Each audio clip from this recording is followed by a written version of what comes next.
Halo semuanya, selamat datang di channel Sari Bercerita. Tempat di mana kata menjadi makna dan makna menyentuh jiwa. Karena setiap kisah punya pesan, dan setiap pesan bisa membuka hati yang mendengarnya.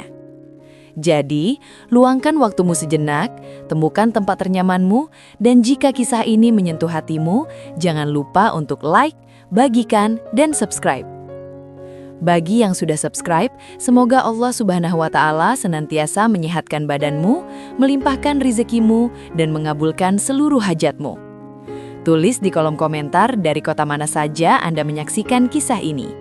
Mari kita mulai ceritanya. Aku tidak pernah mengira bahwa jarak bisa tercipta di ruang yang sama.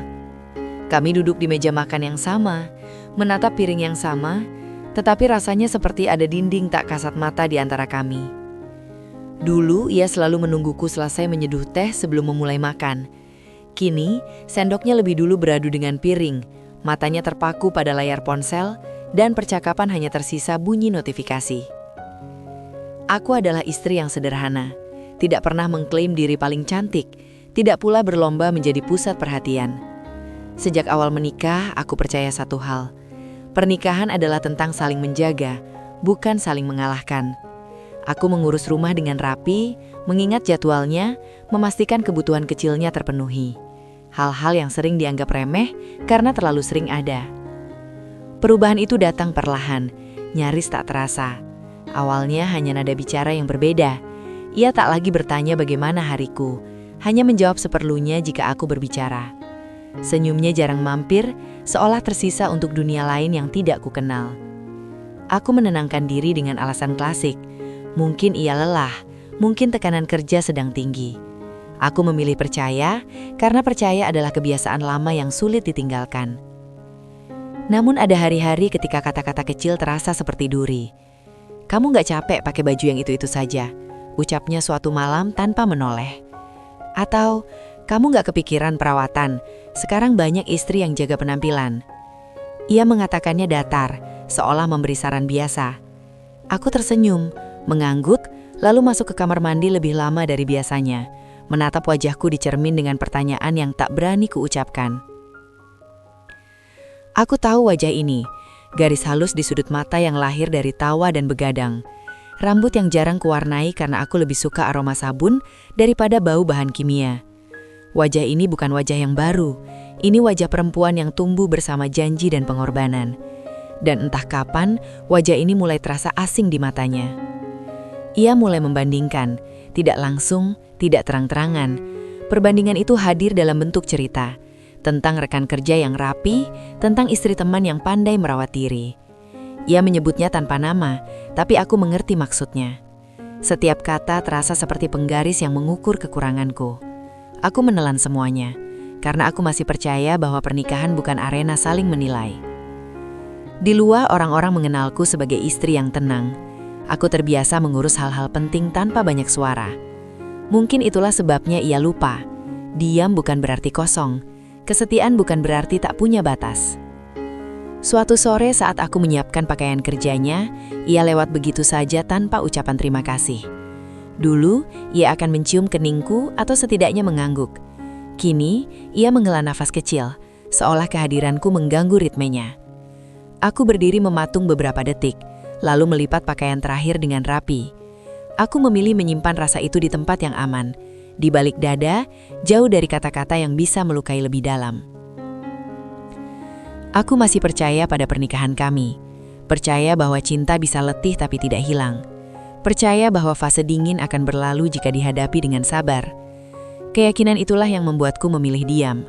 Bukan karena aku takut kehilangan, melainkan karena aku ingin menyelamatkan. Ada perbedaan tipis di antara keduanya, dan aku berdiri di garis itu dengan hati-hati. Malam-malamku diisi doa yang sama, diulang dengan nada yang tak pernah berubah. Aku tidak meminta hal besar, hanya agar kami kembali saling menatap, saling mendengar. Aku berusaha menjadi lebih peka, lebih lembut, lebih mengerti. Aku mengingat hari-hari awal kami, ketika ia berkata menyukaiku apa adanya. Kalimat itu kini bergema seperti kenangan jauh yang samar. Kadang aku bertanya pada diri sendiri, apakah kesederhanaan membuatku tak lagi terlihat? Apakah kesetiaan yang konsisten akhirnya dianggap sebagai latar belakang? Pertanyaan-pertanyaan itu datang tanpa jawaban, lalu pergi ketika aku sibuk dengan rutinitas. Aku memilih bekerja lebih rapi, berbicara lebih pelan, berjalan tanpa menuntut. Aku meyakinkan diri bahwa semua ini sementara. Namun ada sesuatu yang berubah di dalam diriku, sebuah kesadaran halus. Aku mulai memperhatikan detail yang dulu luput. Jam-jam pulang yang tak menentu, ponsel yang selalu dibawa ke kamar mandi, tawa kecil yang muncul saat membaca pesan lalu menghilang saat aku mendekat. Aku mencatatnya bukan untuk menuduh, melainkan untuk memahami. Aku percaya memahami adalah bentuk cinta yang paling sabar. Ia pernah berkata, setengah bercanda, "Sekarang standar cantik itu beda." Aku tertawa kecil, pura-pura setuju. Padahal di dalam, aku merapikan sesuatu yang retak. Standar boleh berubah, tapi martabat tidak. Aku tidak mengucapkannya, karena aku belum ingin pertengkaran. Aku masih ingin rumah ini utuh, meski dindingnya mulai dingin. Aku bukan perempuan yang meledak-ledak. Aku terbiasa menyusun langkah di kepala, menimbang sebelum berbicara. Mungkin itulah yang membuatku terlihat lemah di matanya. Padahal, diamku adalah pilihan sadar. Aku memilih menunggu, melihat, dan menjaga diri. Aku percaya pada waktu, meski aku mulai merasakan beratnya. Bab ini bukan tentang tangis atau teriakan. Ini tentang jarak yang tumbuh dari kata-kata kecil. Tentang istri yang diremehkan bukan karena ia kurang, melainkan karena ia terlalu lama setia. Aku masih berdiri di sini, memegang keyakinan yang sama, bahwa pernikahan layak diperjuangkan. Tapi di balik keyakinan itu, aku mulai belajar satu hal penting. Percaya pada pernikahan bukan berarti mengabaikan diriku sendiri. Dan di titik itulah, benih konflik tumbuh, sunyi, tertata dan menunggu waktunya. Kebenaran itu tidak datang dengan ledakan. Ia hadir pelan, seperti bau asing yang menyelinap ke ruangan tertutup. Tak terlihat, tapi tak bisa diabaikan. Awalnya hanya angka-angka yang terasa janggal. Aku sedang menyusun catatan keuangan keluarga ketika satu transaksi membuat tanganku berhenti.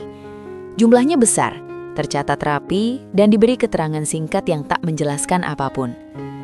Aku menatap layar lebih lama dari seharusnya, mencoba mengingat apakah kami pernah merencanakan pengeluaran sebesar itu. Tidak. Aku menutup berkas, lalu membukanya lagi, memeriksa ulang. Ada beberapa transaksi serupa, berjarak minggu, dengan nominal yang membuat dadaku mengencang. Aku tidak panik, aku tidak langsung menuduh, aku hanya mencatat.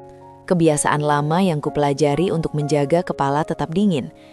Dalam diam, aku mulai menyusun potongan-potongan kecil yang selama ini tercecer.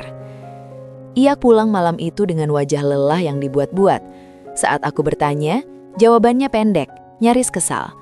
Aku mengangguk, seperti biasa. Namun mataku tidak lagi mengikuti kebiasaan lama. Aku memperhatikan saku jasnya yang menonjol oleh ponsel, notifikasi yang cepat disenyapkan, dan senyum kecut yang tertinggal di sudut bibirnya sebelum ia menyadari aku menatap. Ada sesuatu yang berbeda, bukan sekedar jarak, melainkan rahasia yang dijaga rapat. Keesokan harinya, aku memutuskan untuk mencari penjelasan, bukan pengakuan. Aku tidak menyusup atau memata-matai. Aku hanya menelusuri jejak yang dibiarkan terbuka oleh kelalaian. Di surel yang masih terhubung ke perangkat rumah, ada konfirmasi janji medis, nama klinik yang terkenal, jadwal tindakan, dan rincian biaya. Mataku mengikuti setiap baris dengan nafas tertahan. Operasi estetika. Lebih dari satu prosedur. Dunia seakan berhenti sejenak. Aku duduk di kursi makan, meja yang sama tempat kami sering bertukar cerita, dan merasakan sunyi yang menekan telinga. Operasi itu bukan tentang kesehatan, bukan tentang kebutuhan mendesak. Itu tentang perubahan wajah, tentang menciptakan sesuatu yang baru. Dan uangnya, uang itu adalah uang keluarga. Uang yang selama ini kupikir dijaga bersama. Aku tidak menangis, aku tidak mampu. Yang ada hanya rasa dingin yang merambat dari tengkuk ke punggung, membuat pikiranku jernih dengan cara yang aneh. Aku menyusun ulang kenangan beberapa bulan terakhir. Komentar tentang standar cantik, perbandingan samar, jarak yang tak lagi disamarkan. Semua itu tiba-tiba menemukan bentuknya. Kebenaran berikutnya datang tanpa aku mencarinya. Siang itu di sebuah kafe yang kebetulan searah dengan urusanku, aku melihatnya. Ia duduk di dekat jendela, tertawa dengan percaya diri yang baru. Wajahnya berbeda. Terlihat dipoles dengan presisi, hidung yang lebih tegas, jahang yang lebih rapi, kulit yang tampak tak tersentuh hari buruk. Di seberangnya, punggung yang kukenal dengan baik, suamiku. Ia condong ke depan, sikap yang sudah lama tak kulihat ketika bersamaku. Aku tidak mendekat.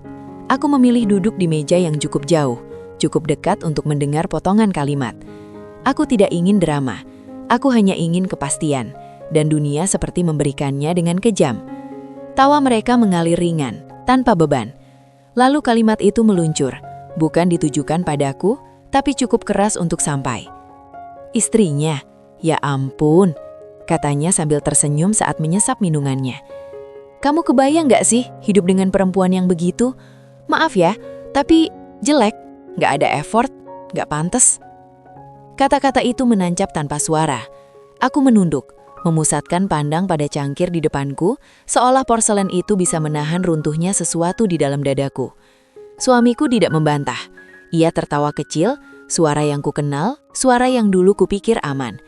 Tawa itu adalah persetujuan paling jujur.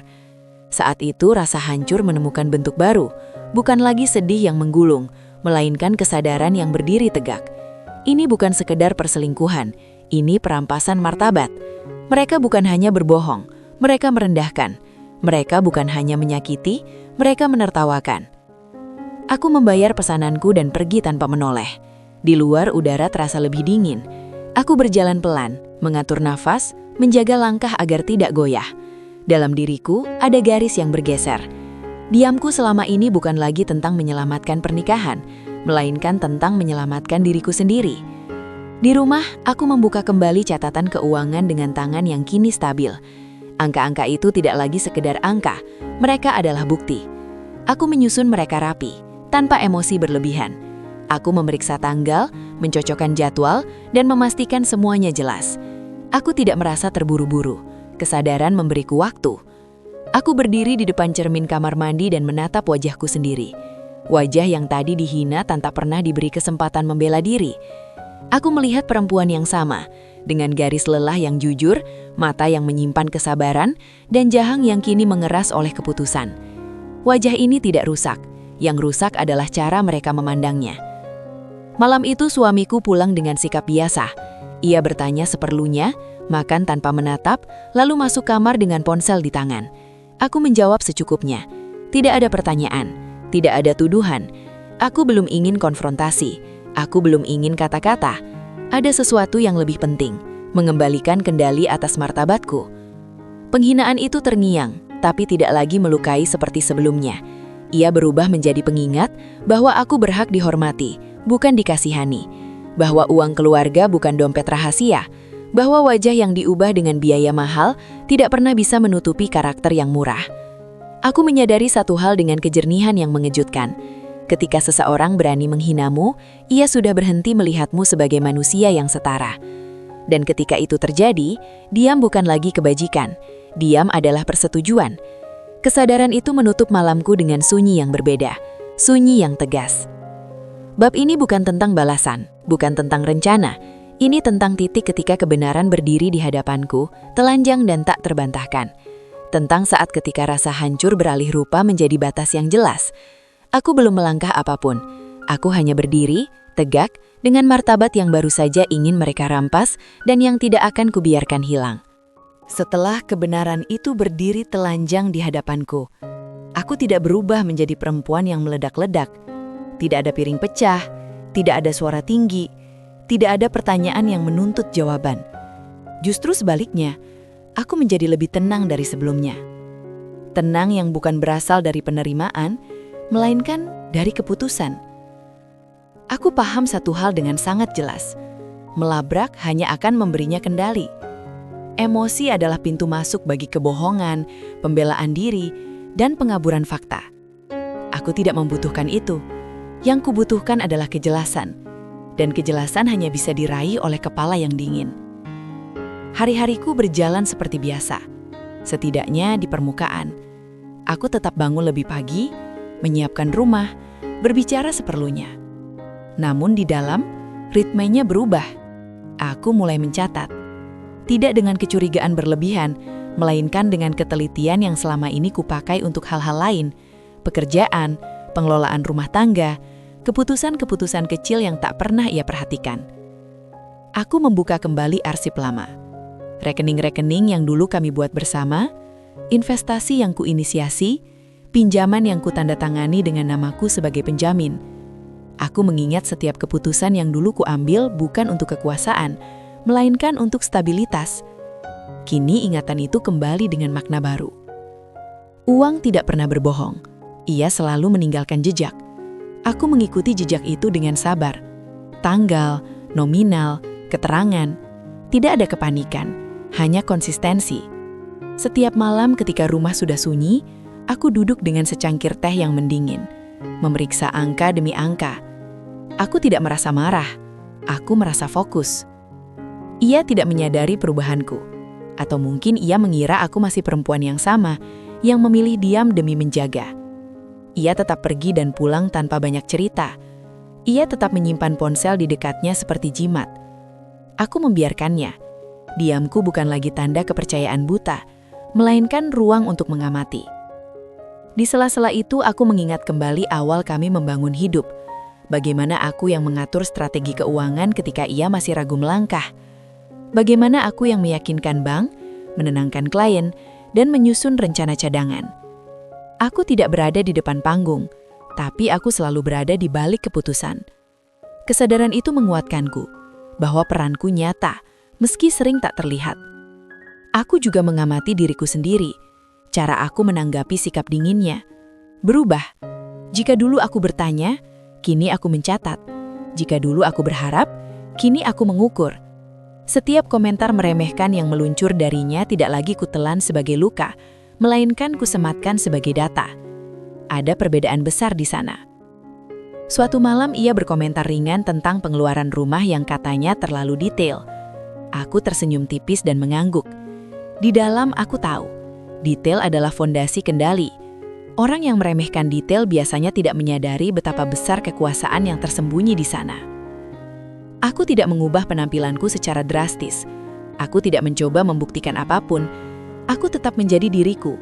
Rapi, sederhana, tidak berisik. Ketika cermin memantulkan wajahku, aku melihat ketegasan yang baru. Bukan keras, bukan dingin, tepat. Seperti seseorang yang akhirnya tahu kapan harus berhenti memberi. Aku juga belajar membedakan dua hal yang dulu sering kusatukan, cinta dan kendali. Selama ini aku menyerahkan terlalu banyak kendali atas nama cinta. Kini aku menarik garis yang rapi. Aku masih menghormati pernikahan sebagai institusi, tapi aku tidak lagi mengorbankan diriku di dalamnya. Langkah-langkah kecil kulakukan tanpa gegabah. Aku mengamankan dokumen penting. Aku memastikan akses dan wewenang tercatat jelas. Aku menyimpan salinan, bukan untuk menyerang, melainkan untuk berjaga. Tidak ada rencana besar yang disusun dalam satu malam. Yang ada adalah kebiasaan baru, berhati-hati tanpa terlihat curiga. Di sela kesibukan itu, ada malam-malam ketika rasa perih mencoba naik ke permukaan. Aku mengizinkannya lewat, tapi tidak menetap. Aku tidak menolak emosi, aku menempatkannya di posisi yang tepat. Emosi boleh hadir, tetapi tidak memimpin. Aku yang memegang kendali. Ia mungkin mengira aku tidak tahu apa-apa. Ia mungkin merasa aman di balik rutinitas yang sama. Aku membiarkan ilusi itu hidup. Orang yang merasa aman cenderung ceroboh. Aku tidak memanfaatkan kecerobohan itu. Aku hanya membiarkannya terjadi. Aku menyadari sesuatu yang penting. Kekuatanku bukan pada seberapa keras aku bisa bersuara, melainkan pada seberapa rapi aku bisa menyusun keadaan. Kendali tidak selalu tampak seperti perintah. Kadang ia tampak seperti ketenangan yang tak tergoyahkan. Hari-hari berjalan dengan ritme baru. Aku tidak lagi menunggu validasi. Aku tidak lagi berharap pada perubahan sikapnya. Fokusku beralih ke diriku, pada apa yang perlu kujaga, apa yang perlu kupastikan. Setiap langkah kecil membuatku lebih tegak. Bab ini bukan tentang kemenangan, bukan pula tentang rencana balasan. Ini tentang transformasi sunyi, dari perempuan yang terluka menjadi perempuan yang sadar. Tentang diam yang bukan kepasrahan, melainkan perhitungan. Tentang memilih kepala dingin ketika hati ingin berteriak. Aku belum melakukan apapun yang terlihat. Aku belum mengubah arah cerita. Aku hanya memastikan satu hal. Ketika waktunya tiba, kapanpun itu, Aku tidak akan berdiri dengan tangan kosong. Aku akan berdiri dengan kendali penuh atas diriku sendiri. Perubahan tidak selalu datang dengan suara keras. Kadang ia menyelinap lewat kebiasaan kecil yang diubah, lewat akses yang tak lagi tersedia, lewat kenyamanan yang perlahan menguap. Langkah pertamaku tidak dramatis, justru nyaris tak terlihat. Aku menata ulang hal-hal yang memang berada dalam kewenanganku, dengan ketelitian yang sama seperti ketika dulu aku membangunnya. Aku mulai dari yang paling dasar, keuangan. Bukan memutus, bukan menyerang, membatasi. Hak akses yang dulu longgar kini diperketat dengan alasan administratif. Notifikasi transaksi yang dulu hanya mampir ke satu perangkat, kini kembali ke pusat pengawasan. Tidak ada pengumuman, tidak ada penjelasan panjang. Semua berjalan sesuai prosedur, rapi dan sah. Ia menyadarinya pada hari ketiga. Awalnya hanya pertanyaan ringan, "Kok transferku pending?" Aku menjawab singkat, netral. Ada pembaruan sistem, ada verifikasi.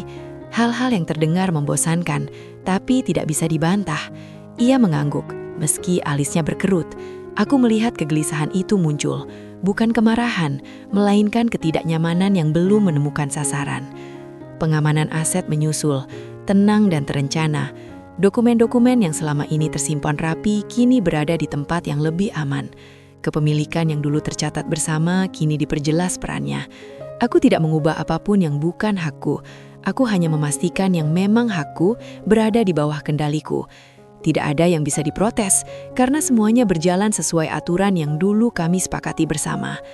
Di rumah, jarak emosional mulai terasa. Aku tidak lagi menunggu ceritanya pulang kerja, tidak lagi mengisi keheningan dengan pertanyaan. Aku hadir, tapi tidak mengejar. Aku sopan, tapi tidak memohon. Ia seperti kehilangan panggung kecil yang biasa ia pakai untuk merasa penting. Ketika ia berbicara, aku mendengar secukupnya. Ketika ia diam, aku tidak mengisi. Kegelisahannya tumbuh dalam gestur-gestur kecil.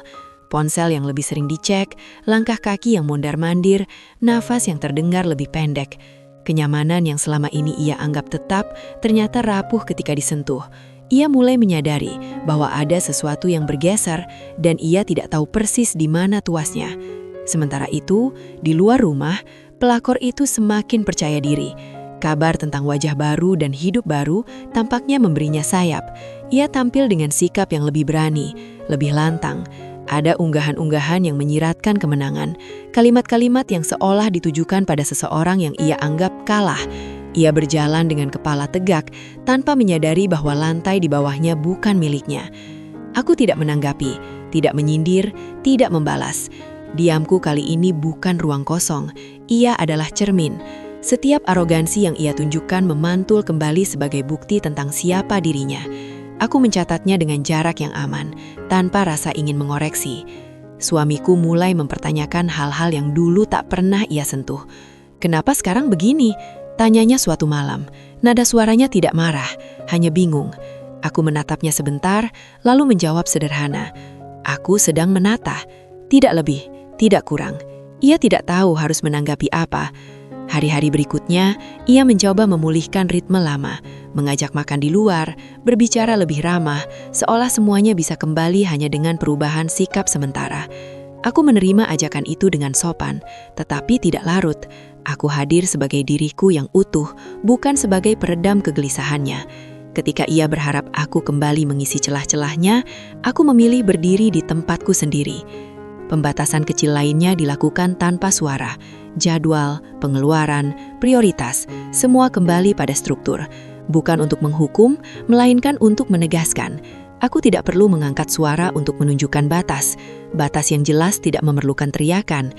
Pelakor itu merasa aman oleh perhatian yang masih ia dapatkan, semakin menunjukkan sikap meremehkan. Ia tampil seolah dunia telah memilihnya. Ia tidak tahu bahwa perhatian yang ia banggakan mulai tersendat oleh hal-hal yang tak ia pahami. Arogansinya membuatnya ceroboh, dan kecerobohan selalu meninggalkan jejak. Aku menyadari satu hal yang menenangkan. Ketika seseorang merasa menang terlalu cepat, ia berhenti berhati-hati. Aku tidak memanfaatkan itu secara aktif. Aku hanya tidak menghalangi. Biarkan topeng itu bekerja lebih keras sampai retaknya terlihat oleh mata yang tak bisa lagi ditipu. Di rumah, suasana menjadi aneh, tenang tapi tegang. Seperti udara sebelum hujan, aku tidak lagi menatap perasaan orang lain di atas perasaanku sendiri. Aku mengurus kebutuhanku, pekerjaanku, rutinitasku. Aku tidur lebih nyenyak, ada kelegaan kecil dalam ketegasan. Ia mulai mengeluh tentang hal-hal sepele, tentang antrian, tentang keterlambatan, tentang keribetan yang tiba-tiba ada. Aku mendengar tanpa menimpali. Aku tahu, keluhan itu bukan tentang antrian atau keterlambatan, itu tentang kehilangan kemudahan. Dan kehilangan kemudahan sering disalahartikan sebagai ketidakadilan. Suatu sore, ia pulang dengan wajah kusut dan bertanya, "Kamu marah?" Aku menggeleng pelan. "Tidak." Jawaban jujur, "Aku tidak marah. Aku sedang jelas." Kejelasan sering disalahpahami oleh mereka yang terbiasa dihangatkan tanpa syarat. Topeng mulai retak di tempat-tempat yang tak ia duga, di percakapan yang tersendat, di rencana yang tak semulus biasanya, di senyum yang dipaksakan. Ia masih berusaha mempertahankan citra, tapi citra membutuhkan energi, dan energinya kini terpecah. Bab ini bukan tentang pembalasan cepat, ini tentang eskalasi yang pelan dan pasti, tentang langkah pertama yang diambil tanpa gegap gempita, namun cukup untuk menggoyang fondasi yang rapuh. Aku tidak mengubah siapapun, aku hanya berhenti mempermudah. Dan ketika aku berdiri di ambang malam, mematikan lampu satu persatu, aku tahu, topeng yang retak tidak perlu dipukul, cukup dibiarkan menghadapi cahaya. Kebenaran tidak selalu memilih panggung yang kita inginkan. Kadang, ia muncul di ruang-ruang yang tak bisa dikunci, di hadapan orang-orang yang tak bisa dibungkam. Dan ketika itu terjadi, tidak ada topeng yang cukup kuat untuk menahannya. Semua bermula dari sebuah acara keluarga yang seharusnya sederhana. Makan siang bersama, percakapan ringan, senyum-senyum basa-basi. Aku datang tanpa persiapan khusus, tidak berlebihan, tidak pula menyembunyikan diri. Aku hadir sebagaimana diriku selama ini, rapi, tenang, dan tidak mencari perhatian. Namun sejak langkah pertama memasuki ruangan, aku tahu suasananya berbeda. Tatapan-tatapan singkat bertukar, percakapan sempat terhenti, lalu dilanjutkan dengan nada yang sedikit lebih hati-hati. Ada sesuatu yang sudah bergerak lebih dulu sebelum aku datang. Bukan gosip liar, melainkan potongan kebenaran yang tak sengaja menemukan jalannya sendiri. Aku duduk dengan tenang, menanggapi sapaan seperlunya. Ketika seseorang bertanya kabar, aku menjawab singkat dan sopan. Aku tidak membuka apapun, aku tidak menutup apapun. Aku hanya tidak lagi melindungi kebohongan yang bukan milikku. Suamiku datang terlambat, wajahnya tegang, senyumnya dipaksakan. Ia menyadari perubahan itu, meski tak tahu dari mana datangnya. Saat ia duduk di sampingku, jaraknya terasa lebih lebar dari biasanya. Aku tidak menoleh, tidak perlu. Percakapan bergulir, hingga seseorang menyebut nama yang selama ini hanya berputar di lingkaran sempit. Pelakor itu disebut dengan nada penasaran, bukan menghakimi. Katanya sekarang sering terlihat bersama kamu, ucap seseorang seolah sedang membahas cuaca. Suamiku tersenyum kaku, mencari jawaban yang aman. Tidak ada jawaban yang aman lagi. Di lingkungan profesional, hal serupa terjadi. Bukan skandal besar, bukan pengumuman terbuka, melainkan perubahan sikap. Rapat yang dulu lancar, kini penuh jeda. Percaya yang dulu otomatis, kini meminta klarifikasi. Reputasi tidak runtuh karena satu kesalahan, melainkan karena pola, dan pola itu mulai terlihat. Pelakor itu, yang sebelumnya begitu percaya diri, tampak tak menyadari bahwa kata-katanya sendiri telah beredar. Penghinaan yang dulu ia ucapkan dengan ringan tentang aku yang jelek dan tak pantas, kini kembali dalam bentuk yang berbeda. Bukan sebagai serangan, melainkan sebagai cermin. Orang-orang mulai bertanya, bukan tentang wajah, melainkan tentang sikap. Bukan tentang penampilan, melainkan tentang etika. Aku tidak hadir di setiap ruang itu. Aku tidak perlu. Kebenaran menemukan jalan tanpa perlu didorong. Aku hanya memastikan bahwa ketika ditanya, aku tidak berbohong. Ketika diminta klarifikasi, aku menjawab apa adanya.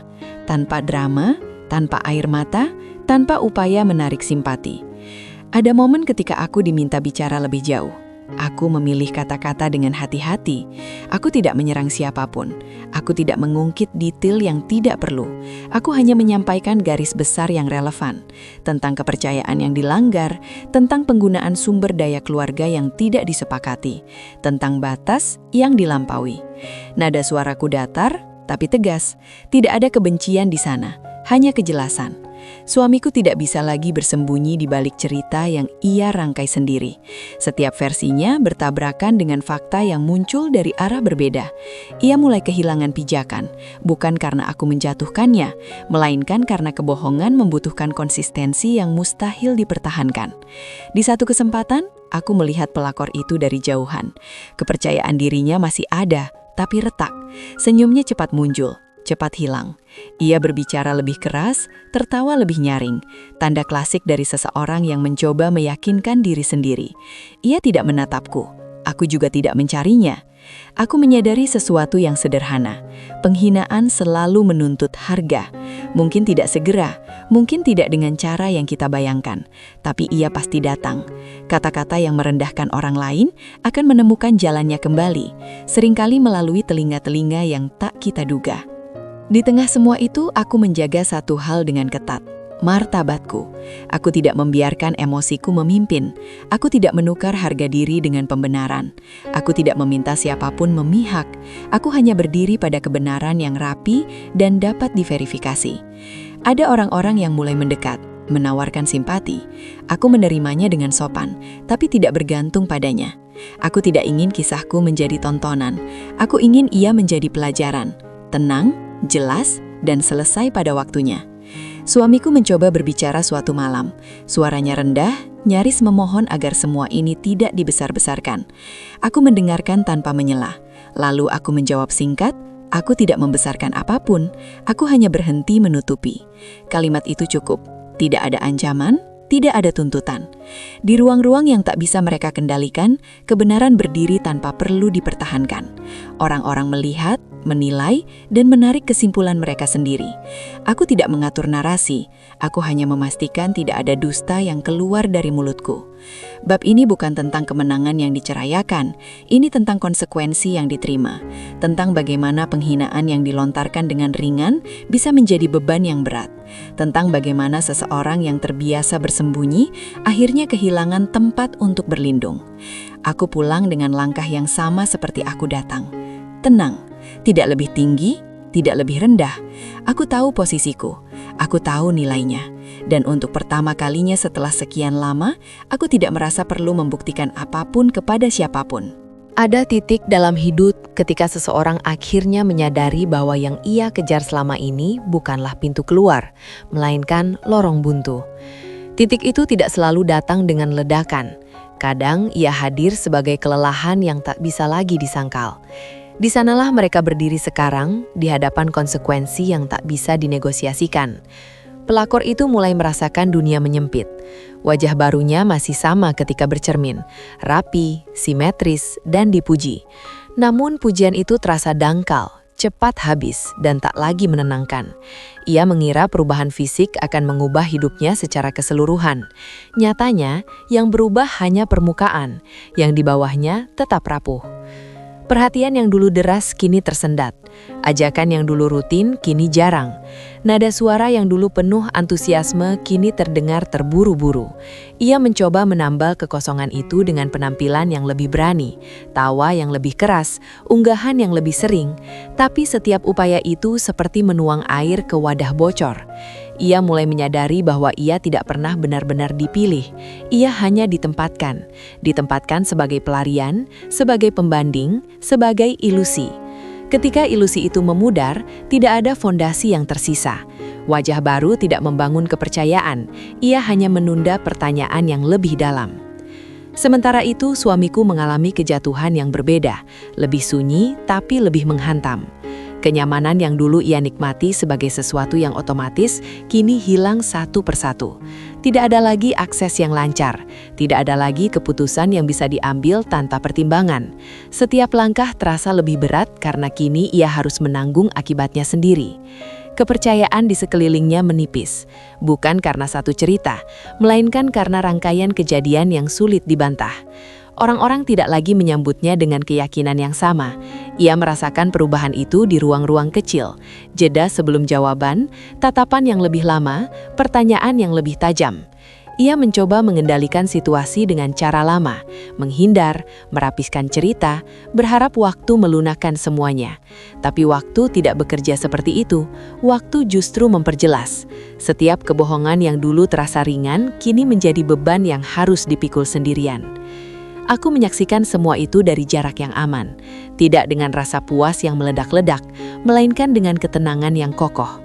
Aku tidak mendorong apapun, aku tidak menambah tekanan, aku hanya tidak lagi menyangga. Dan ketika penyangga dilepas, struktur yang rapuh runtuh oleh beratnya sendiri. Ada satu sore ketika pelakor itu terlihat benar-benar lelah, senyumnya tidak lagi meyakinkan, langkahnya ragu. Ia berbicara tentang rencana-rencana yang terdengar kosong, tentang awal baru yang tak pernah ia rancang dengan matang. Ia mencari pegangan, siapapun, apapun, tapi pegangan yang dibangun dari pengkhianatan jarang bertahan lama. Ia mungkin menyadari, terlambat, bahwa kemenangan yang ia bayangkan tidak pernah ada. Yang ada hanyalah perpindahan masalah. Ia tidak menggantikan siapapun.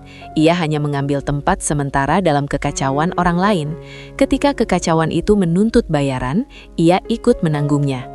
Suamiku di sisi lain menghadapi kehilangan kendali yang paling ia takuti. Bukan kehilangan materi semata, melainkan kehilangan posisi. Ia tidak lagi menjadi pusat keputusan. Ia tidak lagi merasa aman dalam asumsi-asumsinya. Dunia yang dulu ia anggap bisa diatur, kini berjalan dengan aturannya sendiri. Aku melihat perubahan itu pada caranya berbicara, lebih hati-hati, lebih sering diam. Pada caranya berjalan, tidak lagi tergesa, tapi ragu. Ia menyadari bahwa ia telah menukar sesuatu yang stabil dengan sesuatu yang rapuh, dan kini harus hidup dengan pilihan itu. Mereka benar-benar kena batunya, bukan karena aku menjebak, bukan karena aku menyerang, melainkan karena setiap pilihan membawa konsekuensi, dan mereka memilih tanpa mempertimbangkan harga. Harga itu kini jatuh tepat di pundak mereka. Aku tetap pada posisiku, tenang, jelas, dan tidak terlibat dalam drama yang tak perlu. Aku tidak menertawakan kejatuhan siapapun. Aku tidak menyebarkan cerita. Aku menjaga jarak karena jarak memberiku perspektif. Dan dari perspektif itu, aku melihat sesuatu yang tak bisa dipungkiri. Kecantikan yang dibangun di atas pengkhianatan tidak pernah menyelamatkan siapapun. Ada satu malam ketika suamiku duduk terdiam, menatap kosong. Aku tidak menghibur, tidak pula menghakimi. Aku menghormati prosesnya menghadapi kenyataan. Setiap orang berhak belajar dari pilihannya sendiri. Aku tidak lagi memikul beban yang bukan tugasku. Di dalam diriku ada kelegaan yang tenang, bukan euforia, bukan dendam yang terbayar, melainkan rasa pulih yang perlahan, seperti nafas yang akhirnya kembali teratur setelah lama tertahan. Aku tahu aku tidak menyebabkan kejatuhan ini, aku hanya berhenti menghalanginya. Bab ini adalah titik balik, saat ilusi runtuh dan realitas berdiri apa adanya. Saat wajah baru tidak mampu membeli kehidupan baru, saat kenyamanan yang dicuri tidak pernah benar-benar menjadi milik, dan saat kendali yang disalahgunakan akhirnya ditarik kembali oleh keadaan. Aku melangkah maju dengan langkah yang sama seperti sebelumnya, tidak terburu-buru, tidak ragu. Aku tidak perlu memastikan siapa yang kalah atau menang. Yang perlu kupastikan hanya satu, aku tidak lagi berada di sisi yang salah dari pengkhianatan, dan itu untukku sudah lebih dari cukup. Keputusan final jarang datang dengan dentuman. Ia lebih sering hadir sebagai kejelasan yang tenang, seperti cahaya pagi yang tidak berisik, tapi membuat segala sesuatu terlihat apa adanya. Aku sampai di titik itu tanpa euforia, tanpa amarah yang ingin dilampiaskan. Hanya ada satu keyakinan yang utuh, hidupku tidak bisa lagi diserahkan pada orang yang tidak menghormatinya. Aku menata langkahku dengan rapi, bukan untuk pamer, bukan untuk balas dendam, untuk menutup satu bab dengan benar. Aku menyiapkan dokumen, memastikan semua keputusan berdiri di atas dasar yang sah dan jelas. Aku berbicara seperlunya, menjelaskan tanpa berputar-putar, dan tidak menyisakan ruang bagi kebohongan untuk tumbuh lagi. Ketegasan tidak membutuhkan suara tinggi, ia membutuhkan konsistensi. Saat keputusan itu kusampaikan, tidak ada teriakan, Tidak ada adegan dramatis, hanya keheningan yang panjang. Keheningan yang selama ini kupelihara, kini berdiri sebagai pernyataan. Aku melihat wajah yang dulu kukenal begitu dekat, kini asing oleh jarak yang tak lagi bisa dijembatani. Aku tidak merasa menang, aku merasa selesai. Aku mengambil kembali kendali hidupku dengan cara yang sederhana, memilih diriku sendiri. Aku berhenti menjelaskan nilai diriku pada orang yang sudah memutuskan untuk tidak melihatnya. Aku berhenti berharap perubahan dari seseorang yang sudah berulang kali memilih jalan yang sama. Aku tidak menutup pintu dengan amarah, aku menutupnya dengan kepastian. Hari-hari setelahnya terasa lebih ringan, bukan karena masalah menghilang, melainkan karena beban yang bukan milikku akhirnya kulepas. Aku bangun dengan nafas yang lebih panjang, bergerak tanpa menoleh ke belakang. Ada ruang baru di dalam diriku, ruang yang dulu terisi oleh upaya memahami orang lain, kini kembali untuk merawat diriku sendiri. Aku tidak mengumumkan apapun, tidak membuat pernyataan.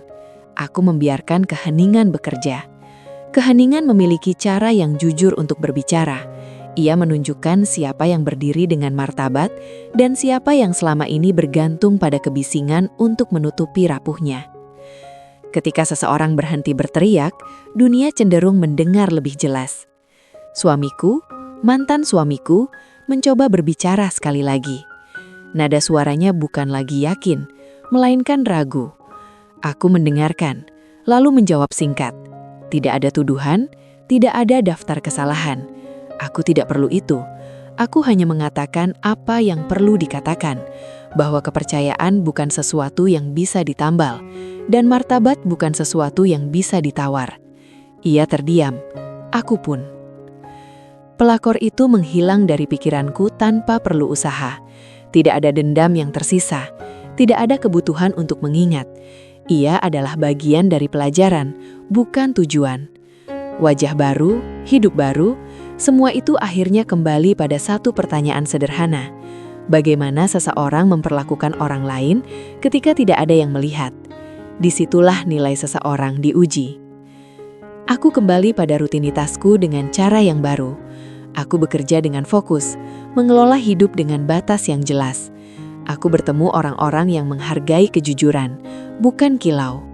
Aku tertawa tanpa rasa bersalah, menikmati kesederhanaan yang dulu sempat diremehkan. Kesederhanaan ternyata adalah kemewahan yang paling jujur. Ada momen-momen sunyi ketika aku merenung, bukan dengan penyesalan, melainkan dengan rasa terima kasih. Aku bersyukur pada diriku sendiri karena tidak membiarkan penghinaan menentukan akhir ceritaku. Aku bersyukur karena memilih kepala dingin ketika hati ingin berteriak. Aku bersyukur karena belajar bahwa mencintai diri sendiri bukanlah keegoisan. Ia adalah tanggung jawab. Martabatku kembali bukan karena orang lain mengakuinya, melainkan karena aku menegakkannya. Aku tidak perlu teriak menang. Aku tidak perlu menunjuk siapa yang salah. Aku hanya perlu berdiri di tempat yang benar dan membiarkan waktu melakukan sisanya. Jika ada satu pelajaran yang ingin kutinggalkan, pelajaran itu sederhana. Harga diri tidak pernah mahal, ia hanya sering diremehkan. Kesetiaan bukanlah kelemahan, tetapi ia menjadi bahaya ketika diberikan tanpa batas. Dan meremehkan orang yang salah adalah kesalahan terbesar, karena kita tidak pernah tahu seberapa kuat seseorang yang memilih diam. Cerita ini tidak ditutup dengan sorak-sorai, ia ditutup dengan langkah yang mantap, pintu yang tertutup rapi, dan cahaya yang masuk dari arah yang baru. Aku berjalan ke depan tanpa menoleh, membawa martabatku kembali ke tempatnya, di tanganku sendiri. Pendengar setia Sari Bercerita, itulah kisahnya. Perlu kami sampaikan bahwa cerita ini adalah karya fiksi yang dibuat semenarik mungkin agar terasa nyata.